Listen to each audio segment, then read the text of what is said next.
And I wanted to hop on this trend and share with you 10 things. Okay, now I probably can't do 10 things, but I'm gonna do as many as I can. I am the Queen Po and I'm a spiritual consultant. Here are a few things that I would not do if I am starting a spiritual journey, entering a spiritual journey, or on a spiritual journey. Let's get into it.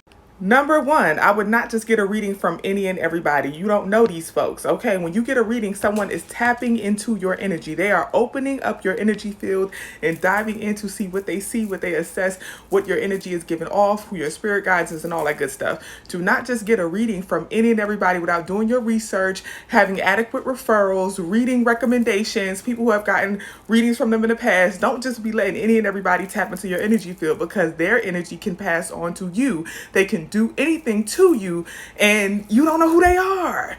Don't be deaf. The next thing, do not run from the church and run to an ATR or African traditional religion looking for a saving. Do not leave the church because you've been traumatized and then you jump straight to Ifa, Santeria, Lukumi, Hoodoo, Voodoo, or any type of ATR looking for saving, because those ATRs have ilays, spiritual houses, covens that you will join, and they function just like a church. There are offerings that are given to Orisha, but also to your godparents. There are ceremonies that function just as a congregation comes together and goes to church. There are other church members who will be your god sisters and god brothers. Those are your Elay members, right? So it functions just as a church.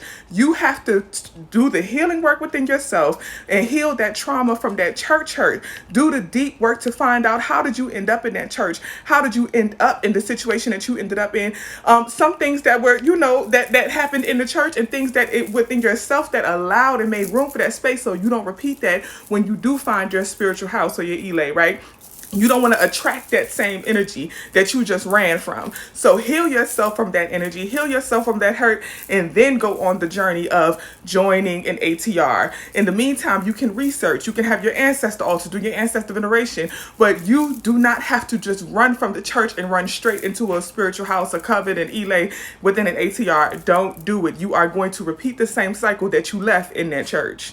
The next thing, do not go around here looking for love spells and revenge spells to put on people. That energy comes back to you. Within spirituality, a lot of us believe in karma. You cannot believe in karma and then go around here putting love spells and revenge spells on people, because all of that energy is going to come back to you. So when you are doing root work and spell work, always remember the energy you put out is the energy you are going to get back. And I know some of y'all think, well, if I put out a love spell, the love is what I want, but it's going to come back tenfold. So that love spell that you put out is going to come back to a deep attachment that can lead to danger. So be careful of that. That revenge spell that you put out for somebody, you trying to tie their tongue, you trying to bind them, that's going to come back to you and could result in danger. Okay, so always remember the energy you put out is the energy